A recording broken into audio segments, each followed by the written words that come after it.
Assalomu alaykum hurmatli ko'ruvchilar. Uyg'ur axborot markazining haftalik xabarlar programmasiga xush keldinglar.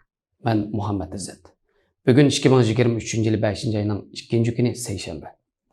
Xo'sh hurmatli ko'ruvchilarimiz, oldi bilan xabarlarimizning asosiy mazmunlariga diqqat qilib boqaylik.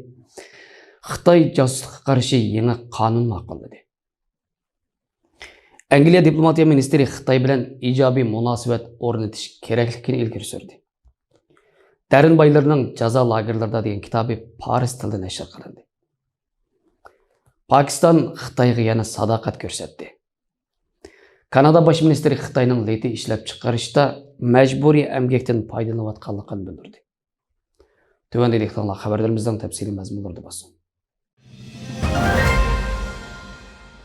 Yaponiya vaqt gazetorining 26 aprel'dagi xabarga ko'ra, Amerika-Xitoy munosabati jiddiyligicha turayotgan paytda Xitoy atalmış davlat ichi bexatarligini kuchaytirish maqsadida josuslikka qarshi yangi qonun ma'qullagan. Xinhua agentligining xabarida bu qonunning 26 aprel mamlakatlik xalq qurultiyi doimiy komitetining yig'inida ma'qullanganligi bildirilgan bo'lsa-mu, buningdan boshqa hech qanday ma'lumot berilmagan. Xitoy raisi Si Jinping oldingi 10 yillik vazifa muddatida izchil bexatarlik omilini ta'kidlab kelgan bo'lib, qurultayda so'zlagan nutqidami atalmış bexatarlik degan so'zni iqtisod degan so'zdan ko'p tilga olgan bo'lib, bu Xitoy Kompartiyasi 1949-yil hokimiyat beshiga chiqqandan buyon tunji qatim mushundaq ahvol ko'rilishgan. Mamlakat xalq qurultiyi qonun chiqarish komitetining bayonotchisi Zhang Tiwi oldingi hafta o'tkazilgan axborot e'lon qilish yig'inida josuslikka oid mavjud qonuniy aniqlamaning doirasining bak tor ekanligini, oldin olish tadbirlarining yetarli emasligini bildirib mundaq degan. An'anaviy va g'ayri-an'anaviy bexatarlik tahdidlari o'zaro garalashib ketgan bo'lg'achqa, josuslikka qarshi turish ko'rishining navbatdagi vaziyati to'liq jiddiy. Texmi ko'p sohaga chetilgan josuslik faoliyatlari bakli murakkablashib ketdi. Inshaalloh ko'p xillashdi.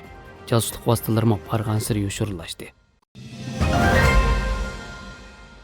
Financial Times to'rining 26 apreldagi xabarga ko'ra, Angliya diplomatiya ministri James Cleverly London shaharlik hukumat binosida qilgan so'zda mundaq degan. Men uchun yangi so'g'uq urush e'lon qilish va bizning nishonimiz Xitoyni yetim qoldirishdir deyish to'liq aniq va oddiy ishdir. Hatto bunday qilish kishini qanoatlantirishi mumkin. Ammo bunday qilish xato. Chunki bu bizning davlat manfaatimizga xiyonat qilganlik. Shundaqla zamonaviy dunyoni qasddan xato tushunganlikdir. Angliya bosh ministri Rishi Sunak savdo mablag' selish va klimat o'zgarish qatorliq sohalarda Xitoy bilan hamkorlashish bilan birga Xitoyning ba'zi texnikalarini cheklash orqali bexatarlik tahdidini pasaytirishni maqsad qilgan siyosatlarni qo'llanib kelmoqda.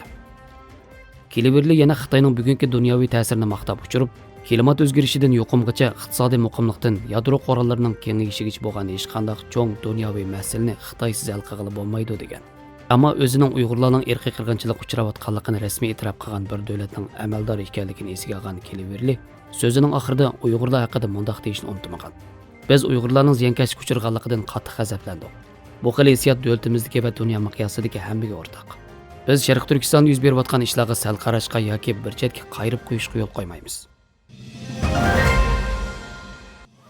Tehron vaqt gazetorining 28 apreldagi xabarga ko'ra, Uyg'ur jamiyatini va Xitoyning nazorat sistemasini tadqiq qilish jihatdagi oldingi qatordagi mutaxassislarning biri bo'lgan Darin Baylarning 2021-yil nashr qilingan Jazo lagerlarida degan kitobi Masud Yusuf Hasirchin tarafidan Parischa tarjima qilingan. Kitobda Xitoyning qanday qilib kuzatish to'ridan foydalanib milliondan ortiq odamni tutqun qilganligi va insoniyat tarixida misli ko'rilmagan kontrol sistemasini barliqqa keltirganligi yo'ritib berilgan. Darin Baylar lager shoirlari bilan soatlab suhbatlashish, necha minglagan hukumat hujjatini ko'zdan kechirish va 10 necha yildan buyongi tadqiqotlardan foydalanish natijasida xususiy shirkatlar ta'minlagan chiroy ko'zatish, ovoz farqlantirish, aqliy iqtidorli telefon sonliq ma'lumotlarni to'plash qatorliq iqtidorlarga g'oyat zo'r texnik to'rni oshkorlagan bo'lib, mazkur texnik to'ri davlat va shirkatlarning 2017-yildan buyon millionlagan Uyg'urlarni diniy va kultural qilmishlari sababidan qora tizimlikka kirgizishiga imkoniyat yaratgan. Anadolu agentlik to'rining 28 apreldagi xabarga ko'ra, Xitoy Tashqi ishlar ministrligi va davlat taratqullarining xabarida ko'rsatilishicha, Pokiston armiyasining bosh shtab boshlig'i Asim Munir Xitoyning tashqi ishlar amaldori Wang Yi bilan ko'rishganda, Pokiston armiyasi Xitoy-Pokiston munosabatining texnik taraqqiy qilishini qat'iy qo'llaydi.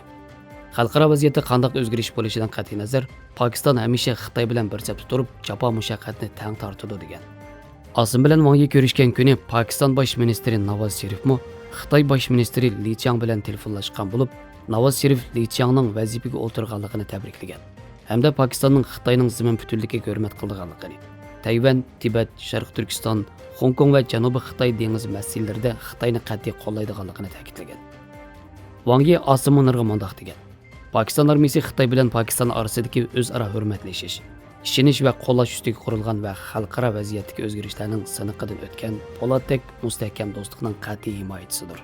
Xitoymi Pakistonning egalik huquqini qo'g'dash, ittifoqlik, muqimlik va taraqqiyotni qo'lga keltirish hamda Pakistonning g'ulluq musulmon davlati sifatida rayon va dunyoda aktiv rol o'ynashida Pakistonni davomli qo'llaydi. Wang Yi yana har qaysi navbatlik Pakiston hukumatlarining va Pakistondagi barliq siyosiy partiyalarning Xitoyga qarata do'stona siyosati ching turganligini maqtagan. Xitoy bilan Pakistonning munosabati necha 10 yilning yaqin izchil kuchayib kelgan bo'lib, hozir ikki davlatning yillik o'zaro savdo miqdori 27 milliard dollardan oshgan. Ikki davlat yana mudofaa munosabatini kuchaytgan. Buningdan sirt ular Birlashgan Davlatlar Tashkiloti qatorliq ko'p taraflik munbarlarda davomli eg'iz burun yalashmoqda.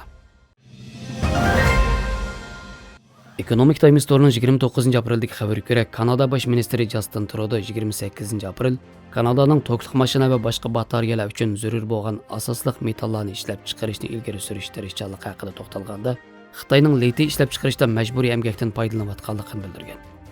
Kanada bultur ko'zda og'ir darajada ishlab chiqarish turg'unligiga sabab bo'lgan tajismon virus yuqumidan manbalangan ta'minlash zanjiri masalasini hal qilish uchun chet elliklarning bo'libmi bu sohadagi eng g'ulluq ishlab chiqaruvchi bo'lgan Xitoyning muhim kan mahsulotlariga mablag' selishiga texnik qattiq cheklim qo'ygan edi. Bosh minister Justin Trudeau'ning bildirishicha, Kanada zo'r miqdorda litiy boyligiga ega bo'lsa-mu, ammo Xitoy necha 10 yildan buyon strategik tanlash natijasida navbatda telefon va to'kliq mashinalarda ishlatiladigan litiy sohasidagi eng chong ishlab chiqaruvchiga aylangan. Trudeau Nyu-Yorkdagi tashqi munosabatlar kengashida so'z qilib mundaq degan. Rostini aytishga to'g'ri kelsa, Kanadada ishlab chiqarilgan litiyning bahosi yuqoriroq bo'ladi.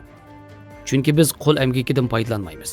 Chunki biz muhit asrash mas'uliyatimizni cho'qim ado qilishga tegishli majburiyat topamiz. Chunki biz yerlik ishlar bilan hamkorlashishga tayinimiz. Ularga ko'ngildagidek maosh beramiz. Xavfsizlik va bexatarlik o'lchamlariga rioya qilamiz. Amerika Emgak Ministerligining yaqinqi dokladida Xitoy shirkatlarining Kongo Demokratik Jumhuriyatidagi kobalit konlarining ko'pinchisiga ig'dorchilik qilganligi, boshqarayotganligi yoki mablag' saqlanligi oshkorlangan bo'lib, mazkur dokladda tadqiqotimizda litiy ionliq batareya ishlab chiqarishda bola ishchilarning ishlatilayotganligi bayqaldi deyilgan. 2018-yili Huawei shirkatining ijroiya amaldori Meng Wenju Kanadada qo'lga olingandan keyin Xitoymi 2 nafar Kanada fuqarosini josuslik jinoyati bilan qo'lga olgan bo'lib, shuning yoqi Kanada bilan Xitoy orasidagi diplomatik surkilish izchil kuchli bo'lib kelmoqda.